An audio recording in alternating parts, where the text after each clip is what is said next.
On June 1775, Massachusetts was burning. The British had prepared a siege of Boston, sending in their forces by water. By June 17th, the British got word of a huge number of colonial troops who had fortified the nearby peninsula during the night. The militiamen had gathered from all the different neighborhoods to stand firm in order to fight for their freedom. The British outnumbered the colonial troops by far, and a swift victory was expected. A frontal assault was chosen as plan of attack, ideally playing to the hand of the militia. Some of the men had never seen combat before, but this time they had a reason to fight. With their homes and harbor going up in flames in the background, the enemy made the first move.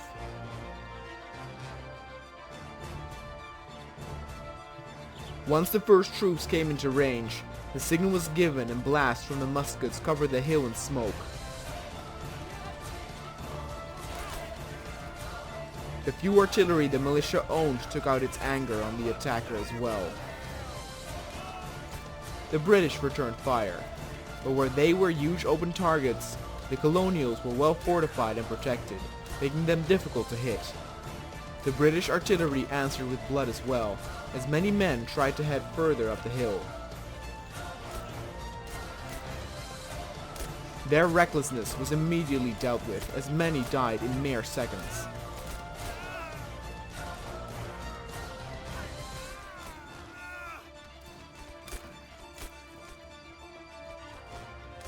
Nevertheless, the colonials did lose men that were stationed at the front.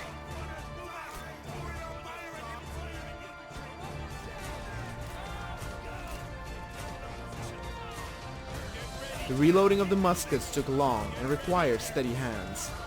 Some of the British seized this small opportunity to secure enemy positions.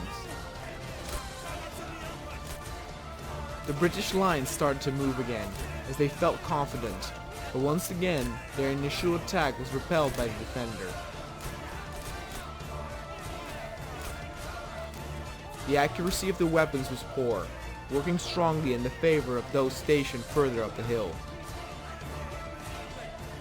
On the flanks, the militia had secured several battle lines, which soon fell under attack by more British troops.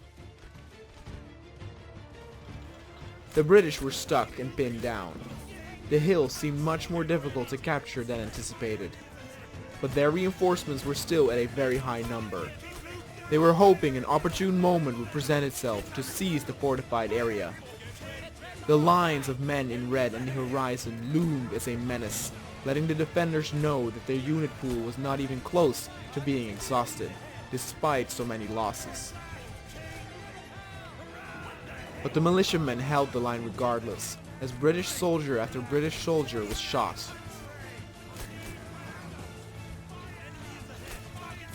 The line still had not shifted, discouraging those battling at the base of the hill.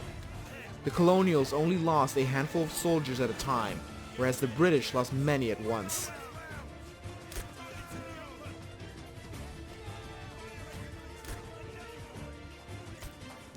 The bouldering artillery further drove them back, as the ground was covered in bodies with red coats. But a new problem soon arose amongst the militia. They had used over half their ammo already. Runners tried to resupply them, but it was clear they could not keep up with all the ammunition being unleashed. A devastating hit by the British artillery dented the confidence of the colonial troops, as their sure intent of victory started to waver. They had taken heavy losses at the battle lines, but up until now were still able to hold the base of the hill. Then the British sent in more troops in a battering ram-like assault. Deadly grenadiers aided the regular troops in order to make a hard push.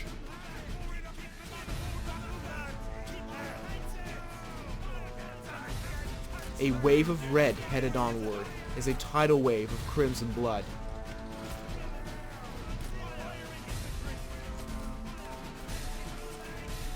Though the accuracy was still poor, the amount of units firing at the defenders was overwhelming. Many troops were out of ammo, and the decision was made for those men to retreat further into Boston, as those who were still able to fight remained.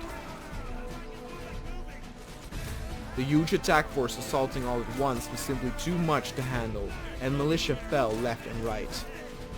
The British managed to get in range to throw their deadly grenades, shredding the colonials to pieces. The battle was lost. More men retreated as those who were still fighting desperately tried to hold on. But the British were simply too close, their numbers too overwhelming.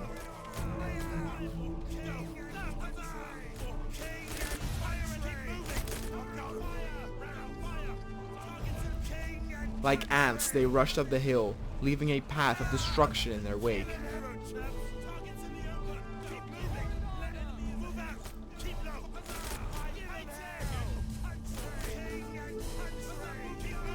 At the top, they killed the last remaining troops and claimed victory.